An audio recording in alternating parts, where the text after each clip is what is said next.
Assalamualaikum warahmatullahi wabarakatuh. Alhamdulillah. Terima kasih buat semua sahabatku yang beriman. Terima kasih ya telah berkunjung di Usria Channel.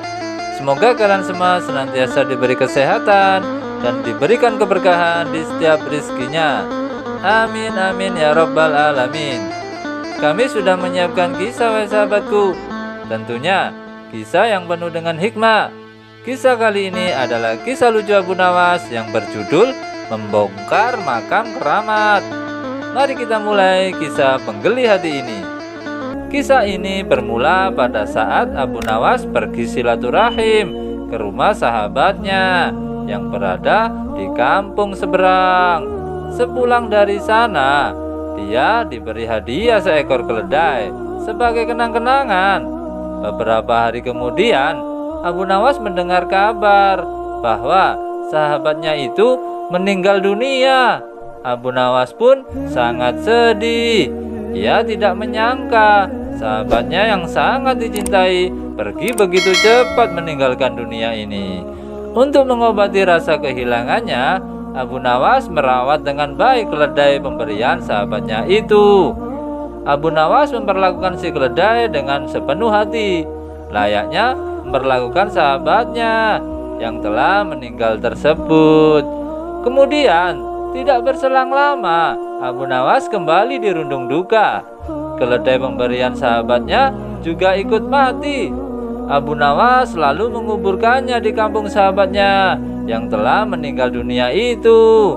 Setelah mengubur keledainya, Abu Nawas bersimpuh di pusara makam sambil meratapi keledainya. Untuk beberapa waktu Abu Nawas terlihat khusyuk dalam berdoa.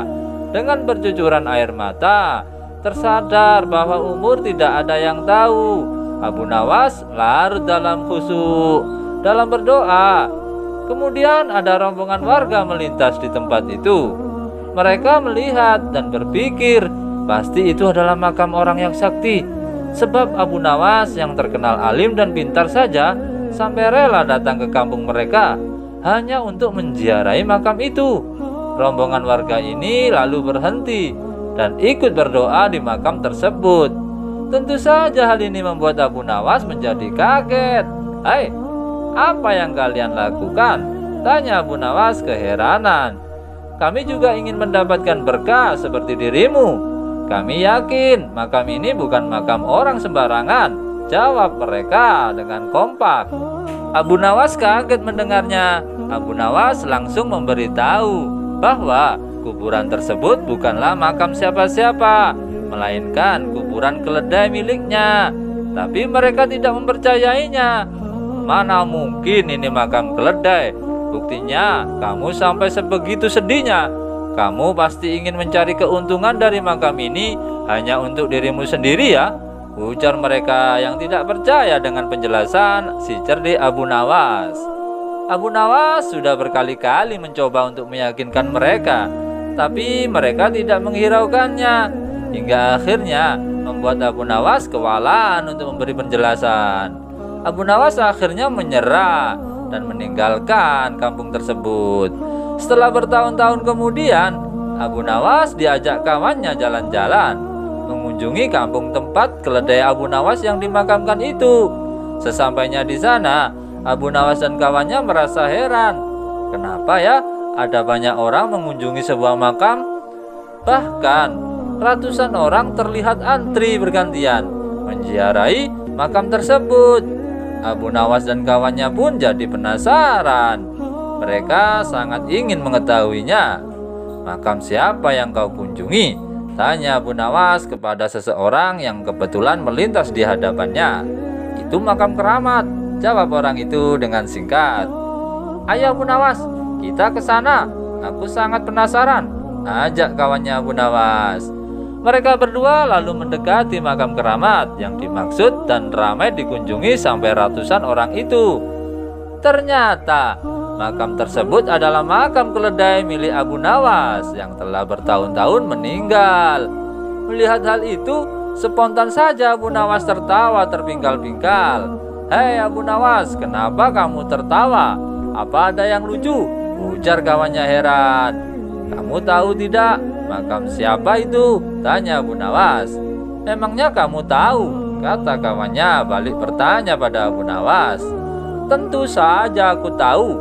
Aku sangat mengenali makam itu, jawab Abu Nawas. Abu Nawas lalu menceritakan kisah makam keledai pemberian sahabatnya itu. Mendengar cerita tersebut, sang kawan seketika ikut tertawa terpingkal-pingkal. Tingkah Abu Nawas dan kawannya ini membuat ratusan penjara merasa terganggu dan menganggap mereka mengolok-olok makam yang dianggapnya keramat. Orang-orang lalu menegur Abu Nawas agar menjaga sikapnya, tapi Abu Nawas justru malah tertawa lebih kencang. Tentu saja hal ini membuat orang-orang emosi. Mereka segera menangkap Abu Nawas dan hendak memukulinya. Tunggu dulu, kalian jangan cepat emosi. Kalian tahu tidak, makam yang kalian anggap keramat itu bukan makam orang alim, tapi makam keledaiku yang mati dahulu. Aku sengaja menguburnya di situ. Kalau kalian tidak percaya, gali saja kuburan itu. Kalau aku berbohong, silakan kalian bunuh aku, ucapnya Abu Nawas. Ratusan orang yang hadir saling tatap menatap satu sama lain. Ada yang percaya, ada pula yang tidak percaya. Akhirnya, untuk membuktikan ucapan Abu Nawas, mereka beramai-ramai sepakat menggali tanah makam tersebut. Ternyata memang benar, yang mereka temukan adalah tulang belulang seekor keledai. Kemudian salah seorang warga bertanya kepada Abu Nawas, "Kenapa bisa seperti ini, Abu Nawas?" Abu Nawas selalu menjelaskan awal mulanya dan kenapa keledainya dimakamkan di kampung mereka itu. Dikarenakan keledai miliknya Abu Nawas itu adalah pemberian sahabatnya yang telah meninggal dunia, yang juga merupakan penduduk dari kampung ini. Sejak saat itulah akhirnya orang-orang menjadi sadar dan tidak lagi menganggap keramat makam tersebut. Wallahu a'lam bishawab. Bagaimana sahabatku? Semoga kalian semua bisa mengambil hikmahnya ya dari kisah ini.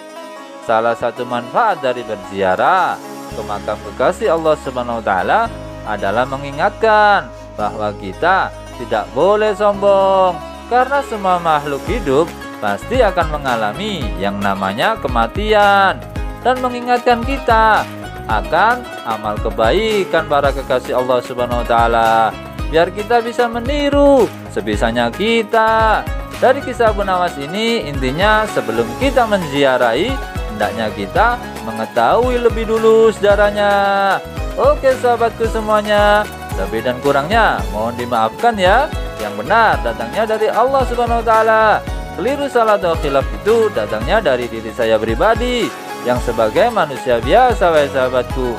Sampai ketemu lagi ya di kisah inspiratif yang penuh dengan hikmah selanjutnya. Oke sahabatku semuanya, yang belum subscribe jangan lupa di subscribe ya. Mari kita sama-sama sebarkan kebaikan di seluruh dunia. Oke sahabatku, tetap semangat, semoga bermanfaat, dan jangan lupa bersolawat. Assalamualaikum warahmatullahi wabarakatuh.